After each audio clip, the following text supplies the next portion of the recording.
Bonjour à tous les amis, j'espère que vous allez bien et que vous passez une agréable journée. Alors, récemment je vous avais parlé de deux livres que je voulais vous montrer et que j'aime trop. Ça fait longtemps que je les ai, donc vraiment c'est des petits livres que voilà quoi, que je me séparerai jamais, jamais, jamais. Ça s'appelle ici le premier que je voulais vous présenter, d'ailleurs il a été réimprimé il n'y a pas très longtemps.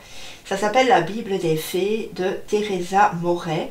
Tout ce que vous devez savoir sur le monde des fées aux éditions Guy Trédaniel, éditeur. Alors je vous préviens, dans ce petit livre, il y a vraiment à lire. Il y a beaucoup à lire, donc il faut vraiment voilà, que vous ayez le temps, que vous fassiez ça voyez, un jour, une fée, etc. Parce que franchement, il est trop bien. Comme vous pouvez voir ici, on a déjà un petit panel de tout ce dont on va rencontrer dans ce petit livre, dans cette petite Bible. Et donc, il coûte 22 €. Enfin, comme moi, je l'ai acheté en tous les cas. Je m'excuse pour comment c'est froissé, mais c'est incroyable comme ça se froisse, ce genre de tissu. Alors, bienvenue dans le monde magique des fées. Des descriptions détaillées et de belles illustrations vous présentent plus d'une centaine de fées. Celles qui habitent les fleurs et les arbres, jusqu'aux sirènes, farfadets et feux follets. En vous permettant d'accéder au royaume des fées, l'auteur vous initie aux coutumes, traditions et langages de ce monde enchanteur. Et si par extraordinaire au hasard des pages, vous découvrirez les endroits propices de leur rencontre. Riche en conseils et explications minutieuses, cet ouvrage vous permettra de choisir les charmes et les méditations appropriées pour attirer près de vous ces créatures fugaces qui vous apporteront chance, amour et réussite. Donc franchement,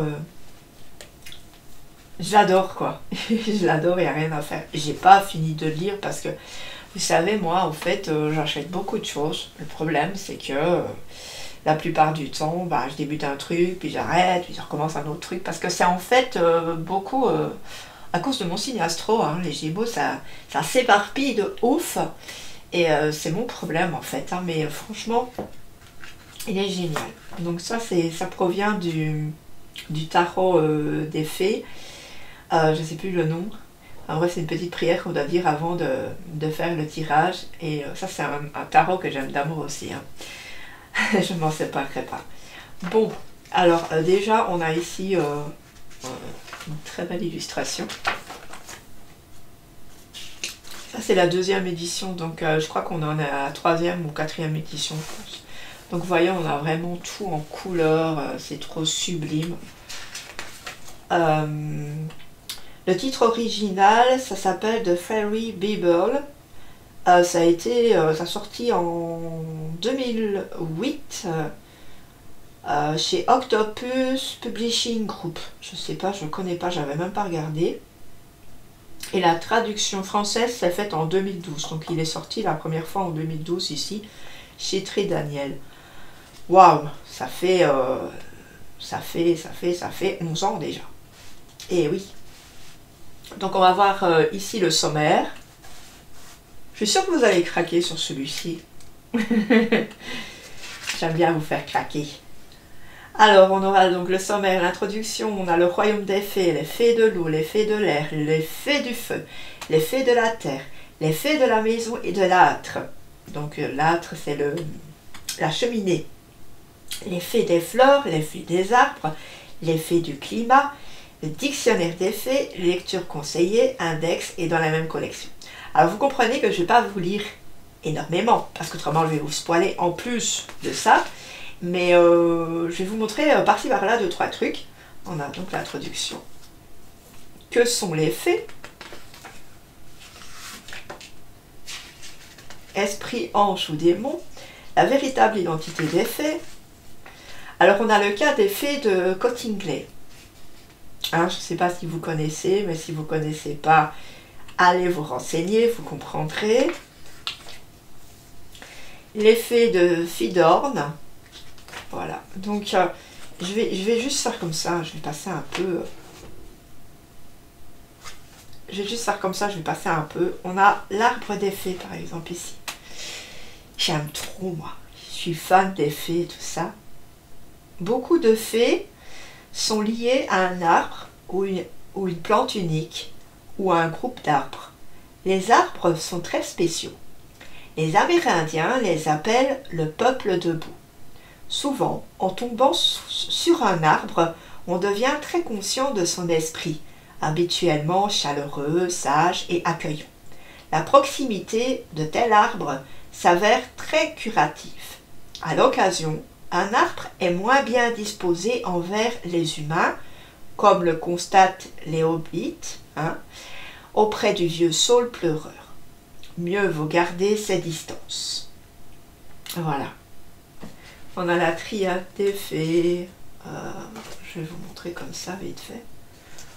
On a ici l'élément de l'eau. On a la Selkie. Alors, la Selkie, elle a une peau de phoque qu'elle se transforme. Mais attention, il faut vraiment pas leur faire, comment dire, leur dire des choses qui ne leur plaisent pas. Il ne faut pas non plus les prendre de haut, vous voyez.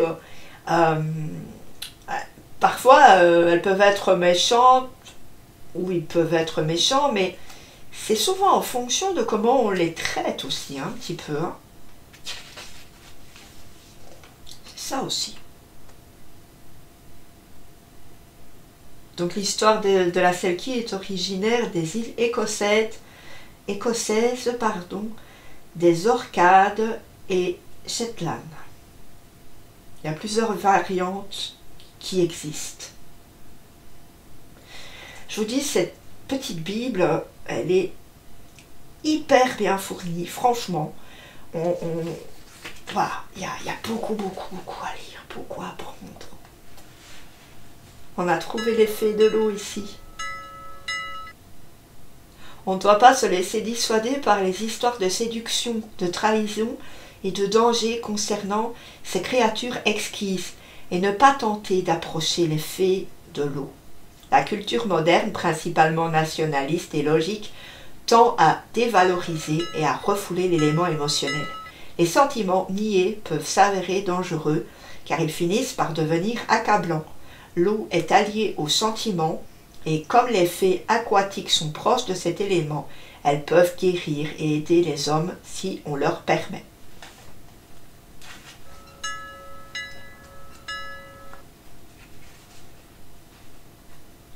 Euros, seigneur de l'Est et de l'air.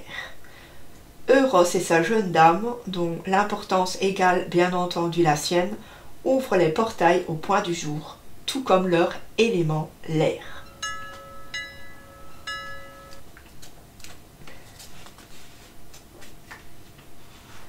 On a ici des charmes à faire. Charme de l'esprit du feu pour la créativité. Ce charme est utile quand le besoin de créativité se fait sentir. Voilà, on a plusieurs choses à faire.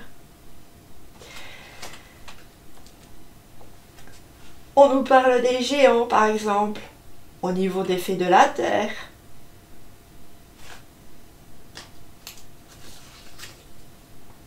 Se rapprocher des fées de la terre. Comment on peut faire?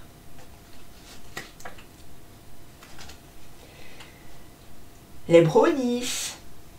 Et les brownies sont des esprits solitaires attachés à une maison particulière.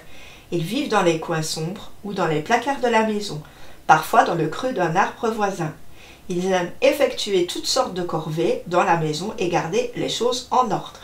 Les brownies s'offensent et s'éloignent face à une récompense trop généreuse. Mais ils aiment qu'on laisse pour eux une assiette de crème. Voilà. En fait, ils ne veulent pas beaucoup. Ils veulent que un peu, quoi. Voilà. Ils sont super gentils. Si on suspecte qu'un brownies est à l'œuvre dans sa maison, quelle chance! Pour en profiter, il faut jouer selon ses règles. Attention. Et moi, je trouve qu'il y a des gens, ils prennent pas Ils prennent trop à la légère le fait que voilà, les fées existent, tous ces petits êtres existent et qu'il faut en prendre compte. On a la fée de la prime vert, la fée de la fleur de coucou.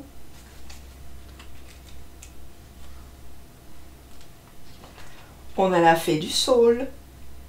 La fée du saule peut être grognonne et retorse. Les hobbits ont été endormis et presque tués par le vieil homme saule. Bien que les fées soient rarement malfaisantes, la fée du saule n'est pas toujours gentille. On a la fée de l'aune, la fée du pain. Alors, qu'est-ce que je peux vous montrer en dernier? Les fées du climat plutôt. Les pouvoirs des fées du climat. De nombreuses fées influencent le climat. Chaque esprit élémental, terre, feu, air ou eau, peut prêter ses énergies à la tempête, à la tornade, au tonnerre ou à la pluie torrentielle. Le climat est un aspect de la nature sur lequel l'homme n'a aucun contrôle. Voilà.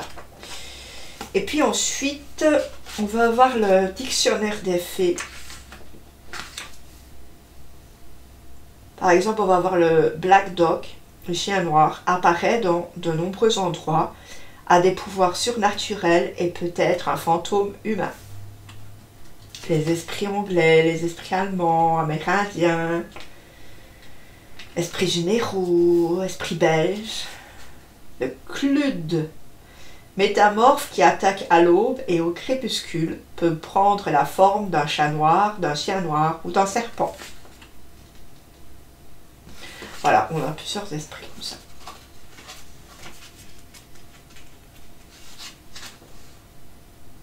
Voilà, et à la fin, en fait, on a tout ce qui se rapporte à quoi au niveau des pages.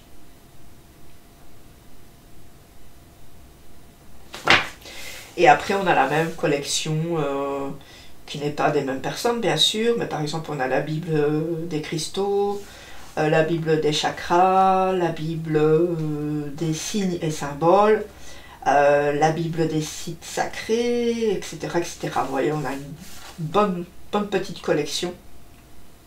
On a la Bible des anges, etc. La Bible du tarot.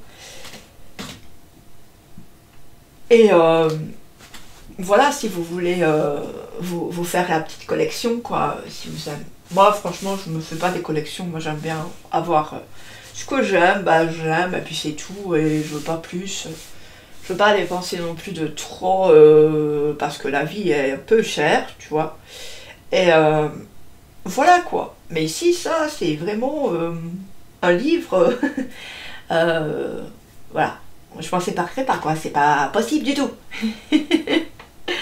Voilà, bah dis-moi ce que tu en penses, dites-moi ce que vous en pensez, n'hésitez pas à me dire en commentaire si vous l'avez déjà, ou si vous comptiez vous le procurer, parce que ça vous a fait envie du coup. Moi je vous laisse et je vous retrouve très bientôt dans une autre vidéo. Bye bye, ciao.